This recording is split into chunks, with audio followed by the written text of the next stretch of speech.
মহারাষ্ট্রের ঔরঙ্গাবাদ জেলার ধূপখেড়ে গ্রামের প্যাটেলের নাম চাঁদ ভাই। চাঁদ ভাইয়ের ঘোড়াটা হারিয়ে গেছে। খুঁজে খুঁজে হয়রান, কোথাও পাত্তা নেই ঘোড়াটার। 1 সপ্তাহ পার হয়ে গিয়েছে, এখনো খোঁজা বন্ধ হয়নি। একদিন প্যাটেল ঘোড়াটির সন্ধানে জঙ্গলের মধ্য দিয়ে পথ চলছেন। পথের ধারে দেখলেন এক তরুণকে ফকিরের বেশে, মাথায় সাদা কাপড়ের ফেটটি, চোখের দৃষ্টি উদাস, শান্ত ও গভীর। এই তরুণ ফকিরকে দেখে চাঁদ ভাইয়ের বড় ভালো লাগলো। ফকির চাঁদ ভাইকে হঠাৎ বসালো। কি খুঁজছো প্যাটেল? ফকির চাঁদ ভাইকে হঠাৎ জিজ্ঞাসা করে বসলো, কি খুঁজছো প্যাটেল? প্যাটেল সবিনয়ে জানালো তার ঘোড়াটা আজ 7 দিন ধরে বেপাত্তা, তাই ঘোড়াটার সন্ধানে সে বেরিয়েছে। ফকির বলল, ঘোড়াটার জন্য কোথায় খুঁজে বেড়াচ্ছ? সে তো এই জঙ্গলের ওধারেই নালার পাশে রয়েছে, দিব্যি ঘাস খেতে সে ব্যস্ত। প্যাটেল চমকে গেল এই ফকিরের কথায়। সে যে গ্রামের প্যাটেল তা জানলো কি করে এই তরুণ ফকির? তারপর জঙ্গলের ওধারে যেতেই দেখতে পেল তার ঘোড়াটা নিশ্চিন্তে ঘাস চিবিয়ে চলেছে। ঘোড়াটা যে তারই সে বিষয়ে নিশ্চিন্ত হলো কি করে ফকির? তার মনে হলো এই ফকিরের ঐশ্বরিক শক্তি রয়েছে নিশ্চিত। ঘোড়াটি নিয়ে ফকিরের কাছে এলো চাঁদ পাতিল। ফকির সহাস্যে বললেন, চিলিম তৈরি নেবে? কিন্তু চিলিম ধরাতে জল এবং আগুন দুইয়েরই প্রয়োজন। কলকেতে আগুন লাগবে, কাপড় ভেজাতে হবে তামাক টানবার জন্য। কিন্তু কি আশ্চর্য, ফকির পায়ের গুড়ুলি দিয়ে মাটিতে ঠুকতেই আগুন দেখা দিল। পায়ের গোড়ালিটা মাটিতে ঠুকতে আগুন দেখা দিল এবং তা আর মাটিতেই শতকরা টানেই জল বেরিয়ে এলো। চিলিম তৈরি! প্যাটেলের চোখের সামনে এই আশ্চর্য ঘটনা প্রত্যক্ষ করে প্যাটেল তো খুব বিস্ময়াহত হলেন। প্যাটেল ফকিরকে সন্নিবন্ধ অনুরোধ জানালো তার বাড়িতে আতিথ্য গ্রহণের, এবং এও জানালো তার ভাইপোর বিয়ে হবে সিদ্ধির এক কন্যার সঙ্গে। তিনি কি বরযাত্রী হয়ে যাবেন? ফকির সানন্দে রাজি হলেন। ধূপখেড়া থেকে বিয়ে শোভাযাত্রা চলেছে সিদ্ধি। এই শোভাযাত্রায় সামিল হয়েছেন এই তরুণ ফকির। শোভাযাত্রা যখন গ্রাম প্রান্তে গ্রামদেবতা খান্ডোবার মন্দিরে এসে পৌঁছালো, তখন খান্ডোবার প্রতি প্রণতি নিবেদনের জন্য সকলে থামলেন। খান্ডোবা দেবের পুরোহিত ভগবত মালসাপতি এই ফকিরের প্রতি প্রেম ভরে তাকিয়ে উদাত্ত স্বরে বলে উঠলেন, সুস্বাগতম সাই বাবা। ঈশ্বরের ইচ্ছায় এই নাম স্বতঃপ্রণোদিতভাবে উচ্চারিত হলো, আর তিনি এই নামে ভুবন বিদিত হলেন কালাকালের পারে। সাই কথা অনন্ত। সিদ্ধিতে তার বিকাশ এবং বিস্তার। একটি অজ্ঞাত গ্রাম বিশ্বের মানচিত্রে মহিমান্বিত শুধু সাইনাথের বিচিত্র লীলা বিলাসী। সাই কথা শুরু কোথায়, তার জীবনের ঘটনাবলী কেউই জানেন না। তিনি হিন্দু না মুসলিম তা নিয়েও কোনো সিদ্ধান্ত হয়নি। তার পিতামাতা কে ছিলেন, তিনি কোথা থেকে আসলেন, তার আসল নাম কী ছিল, এইগুলো কেউই জানে না। কিন্তু তিনি যে শরীর রূপ ধারণ করে ঈশ্বরেরই প্রকাশ, তাতে সন্দেহ নেই। সিদ্ধিতে তিনি এসেছিলেন 1868 থেকে 1872 খ্রিস্টাব্দের মধ্যে কোনো এক সময়। তখন সম্ভবত তাঁর বয়স 25 থেকে 30-এর মধ্যে।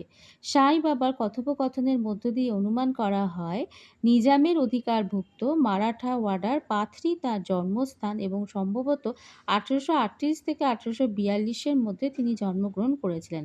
পাথরি থেকে কোনো ভক্তকে দেখা গিয়েছিল তাঁর সন্নিধানে। পাথরির অনেকের কথা জানাতে চেয়েছিলেন তিনি। সেই থেকে কৌতূহলীদের মনে পাথরি সম্পর্কিত জিজ্ঞাসার উদয়, এবং পরবর্তীকালে গবেষণার মাধ্যমে পাথরি তার জন্মস্থান রূপে চিহ্নিত হয়। কিংবদন্তি অনুসারে 8 বছর বয়সে কোনো ফকিরের সঙ্গে সম্ভবত 1846 থেকে 50-এর মধ্যে তিনি ঘর থেকে বেরিয়ে আসেন। ঔরঙ্গাবাদে বড় বাবা বা ফকির পীর মোহাম্মদ ইয়াসিন মিয়ার কাছে দ্বাদশ বর্ষ সাধনায় যুক্ত হন। সিডনিতে যখন আসেন তখন 25-30 বছরের এক তরুণ ফকির। সিডনিতে প্রথমে তিনি গ্রাম প্রান্তের জঙ্গলে প্রায় 2.5 বছর কাটিয়েছিলেন। একটা নিম গাছের তলায় 4-5 বছর ধরে ছিলেন তিনি। তারপর সিডনির এই ভাঙা মসজিদে। আহারের ঠিক ঠিকানা ছিল না। এই সময় তাতিয়া কোটে পাতিলের মা বৈজাবাই এবং নারায়ণ তেলিস্তি তার দেখাশোনা করতেন স্বইচ্ছায়, ভক্তি ভরে। এই সময় সিডনিতে আর 2 জন সাধু ছিলেন। সাধু দেবীদাস প্রায় 12 বছর ছিলেন সাই বাবার আগমনের পূর্বে এক হনুমান মন্দিরে, আর মহানুভব সম্প্রদায়ের জানকী দাস গোসাইও বাস করতেন সিডডিতে। পুতাম্বের গঙ্গাগীর বুয়ার প্রসিদ্ধ ছিল সাধনার ভূমিতে। তিনি সাই বাবাকে দর্শনের পর সিডডির পূর্বাঞ্চলে নিমগাঁওয়ের মান্যবর নানা সাহেব ডিংলেকে বলেছিলেন, এই সাই বাবা যথার্থই চিন্তামণি। প্রসিদ্ধ অক্কলকোট স্বামীর শিষ্য বিদকর মহারাজ সাইনাথকে দর্শন করেন 1873-এ। 1878 থেকে 1879 খ্রিস্টাব্দের মধ্যে সাই বাবা জনসমাজে দরদি সন্তরূপে পরিচিত হন। 1854 থেকে 1918-র মধ্যে সাই বাবার লীলাবিলাসের সাক্ষী সিডডির এই খান্ডোবা দেবের মন্দির এবং পরিত্যক্ত মসজিদটি। এই মসজিদটিকে সাই কথায় দ্বারকামাই নামে পরিচিত। এই নামেই সাই বাবা এই ক্ষেত্রটিকে পরিচিত করেছিলেন। সাই বাবার মাহাত্ম্য ধীরে ধীরে শতদল পদ্মের মতো বিকশিত হলো সিডডিকে কেন্দ্র করে। একটি অখ্যাত গ্রাম মর্যাদা পেল ঐশ্বরিক লীলাক্ষেত্র রূপে। সমকালীন সাধু গঙ্গাগীরের দৃষ্টিতে যেমন তিনি চিন্তামণি, তেমনি সাধু আনন্দনাথের দৃষ্টিতে তিনি এই গ্রামে এসেছেন এই গ্রামকে গৌরব দান করতে। এই মহাত্মাদের কথা অচিরেই সত্যরূপে প্রতিভাত হয়। কাশিরাম ছিলেন বাবার যোগানদার। স্বার্থবোধ শূন্য এই মানুষটি বাবাকে অকৃত্রিম ভালোবাসায় আরতি করেছেন সারা জীবন। ব্যবসার খাতিরে নানা জায়গায় যাতায়াত ছিল তার। একবার পথের মাঝখানে ডাকাত দল ঘিরে ধরেছে কাশিরামকে। কাশিরাম নিজেকে বড় অসহায় ভাবছেন। তখনই তিনি দেখতে পেলেন বাবার বরাভয় হস্ত। সঙ্গে সঙ্গে অসীম বিক্রমে ডাকাত দলের শক্তিকে পরাস্ত করে দিলেন কাশিরাম। এ যে কেবলমাত্র শরণাগতের প্রতি বাবার অসীম কৃপার প্রত্যক্ষ প্রমাণ, তাতে সন্দেহ নেই। মাধবরাও দেশপাণ্ডে বাবার এক নিবেদিত ভক্ত পান। বাবা তাকে শ্যামা বলে ডাকতেন। শ্রীকৃষ্ণের যেমন অর্জুন, তেমনি সাই বাবার জন্য শ্যামা। সরকারি উচ্চ পদে প্রতিষ্ঠা সম্পন্ন নানা সাহেব চান্দোরকর বাবার অন্যতম নিবেদিত প্রাণ ভক্ত। অনুরূপ ভক্ত ছিলেন পুলিশ বিভাগের কর্মী দাস গনু মহারাজ। পরবর্তীকালে বাবার গুণগান কীর্তনের মধ্যেই তার দিন যাপনের সাধনা ছিলেন রাধাকৃষ্ণ মাই। তিনি এলেন পতি বিয়োগের পর। দ্বারকামাইতে তিনি 10 বছরেরও বেশি কাটিয়েছেন। আরও অনেক ভক্ত ছিলেন। খান্ডোবা দেবের পুরোহিত মালসা পতিত ছিলেনই। তাছাড়া ছিলেন কাশিরাম, মাধবরাও দেশপাণ্ডে, নানা সাহেব চান্দোরকর, দাসগনু মহারাজ, আপ্পা ভিল এবং আরও অগণিত পুণ্যার্থী ভক্ত সমাজ। দ্বারকামাইতে আসন নেবার পর সাই বাবা যৌগিক ক্ষমতা বলে তার ধুনি প্রজ্বলিত করেন। এই ধুনির কাঠ যোগাতেন আপ্পা ভিল। এই ধুনিকে কেন্দ্র করে সাই বাবার ঐশ্বরিক বিভূতির নানা ঘটনা মঞ্জরিত হয়েছে। তাজমুদ্দিন ছিলেন এক সাধু মহাত্মা। তার দরগাতে একদিন আগুন লেগে গিয়েছে। ঠিক সেই সময় সাই বাবা সিডডিতে তার আসনে বসে ধুনির আগুনে হাত ঘোরাতে লাগলেন। ভক্তেরা বললেন, তিনি কেন এমন কাজ করছেন? তখন তিনি জানালেন, তাজউদ্দিনের দরগায় আগুন লেগেছে, তারই প্রশমনের কাজ করছেন। দেখা গেল ঘটনাটি সত্য। একদিন দেখা গেল 2 হাতে ধুনির উপর থেকে কাউকে যেন টেনে তুলছেন। জিজ্ঞাসা করায় জানালেন, বাচ্চা মেয়েটি, আরেকটু হলেই পুড়ে মারা যেত। মেয়েটি তার এক প্রিয় ভক্ত, এক লোহারের মেয়ে। বাবার হাত দুটোতে কিন্তু আগুনের স্পর্শ রয়ে গিয়েছে। বাবা দ্বারকামাইতে বেশি সময় কাটাতেন। ভক্তরা আসতেন, ভিড় জমাতেন, ঠাকুরের সাই বাবার কথা শুনতেন। দ্বারকামাই থেকে লেন্ডিবাগের জঙ্গলের মধ্যে তিনি একটি স্থানে যেতেন। তার সাধনার ভূমি ছিল লেন্ডিবাগ। লেন্ডিবাগ জঙ্গলের মধ্যে নিম গাছের নিচে একটি সমাধিস্থলকে নির্দেশ করতেন গুরুর, তার নিজ গুরুদেবের সমাধিস্থল রূপে। প্রণাম করতেন মাথা নিচু করে। গুরুদেবের স্নেহ নির্ঝরের মধুময় স্মৃতি তাকে অশ্রুসিক্ত করে তুলত। বাবার কথামৃতে ধরা পড়ত বেদ, উপনিষদ, কোরআন শরীফ প্রভৃতি ধর্মগ্রন্থের অমূল্য বাণী এবং তাঁর নবতর ব্যাখ্যা। প্রচলিত কোনো শিক্ষায় তিনি শিক্ষালাভ করেননি। সাই বাবার ছিল প্রতিদিন ভান্ডারার ব্যবস্থা। 5টি বাড়ির বেশি তিনি ভিক্ষা গ্রহণ করতেন না।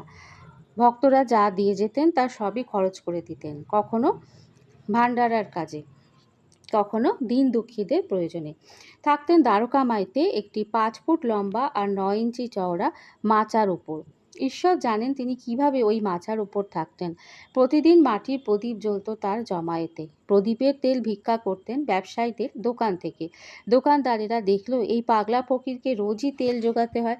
সবাই মিলে তেল জোগানো বন্ধ করে দিল দোকানিরা। বাবা তেল না পেয়ে দ্বারকামাইতে বসে গাইতে লাগলেন, তেল নেই তো চিন্তাও নেই, দ্বারকামাইয়ের ভাণ্ডার তো আছে, তাই ভাবনাও নাই। এরপর তেলের টিনটা বাইরে এনে কিছুটা জল তাতে ভরে সেটা পান করলেন। সেই জল প্রদীপে ঢেলে প্রদীপ জ্বালার কাজ শুরু করলেন। ঈশ্বর বললেন, আলো আসুক। আর আলো জ্বলে উঠল।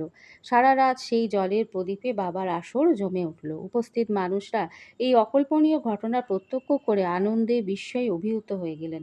ঈশ্বর প্রতি মহাত্মার এই অত্যাশ্চর্য ঘটনার কথা জনসমাজে ছড়িয়ে পড়ল বিদ্যুৎ বেগে। সিডনিতে মহামারী রূপে ছড়িয়ে পড়ল কলেরা। গ্রামের মহিলাদের বাবা বললেন, প্রত্যহের প্রয়োজন যেখানে তারা ঘম ভাঙেন সেই পেশাক্রম গ্রামের সীমানা ধরে ছড়িয়ে দিতে। তারপর থেমে গেল মহামারী। এক সন্ধ্যায় প্রবল ঝড় ঝঞ্ঝায় বজ্রপাতে সিডনির মানুষরা আতঙ্কিত।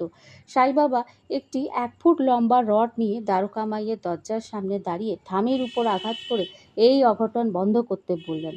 আশ্চর্য, তার সঙ্গে সঙ্গে বন্ধ হয়ে গেল। ধুনির আগুন দাউ দাউ করে জ্বলে উঠেছে।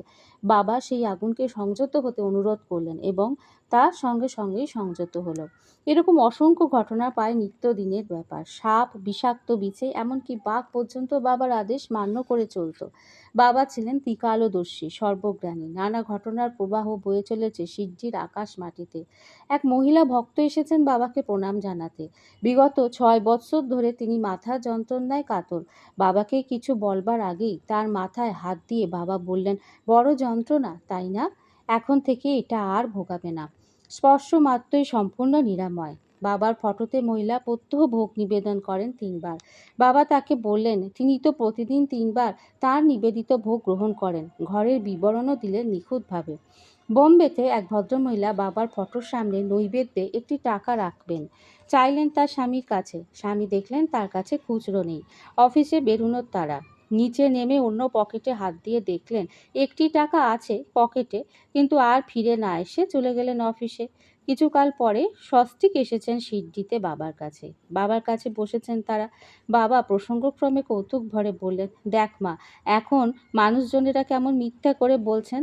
পকেটে একটি টাকা থাকা সত্ত্বেও বলছেন টাকা নেই। মহিলা তো কিছুই বুঝে উঠতে পারলেন না, কিন্তু ভদ্রলোকের মনে বিদ্যুৎ চমকের মতো ঘটনাটি ভেসে উঠল। সেদিনের কথা তো তিনি ভুলেই গিয়েছিলেন। বিদ্যুৎ পৃষ্ঠের মতো সঙ্গে সঙ্গে বাবার চরণে প্রণিপাত করে তিনি ক্ষমা ভিক্ষা করলেন। ঠাকুর বাবা সাই বাবার কথা আজ এই পর্যন্তই রইল। আপনাদের প্রত্যেকের মঙ্গল হোক। জয় সাই বাবার জয়। আরও একদিন সাই বাবাকে নিয়ে ফিরে আসবো।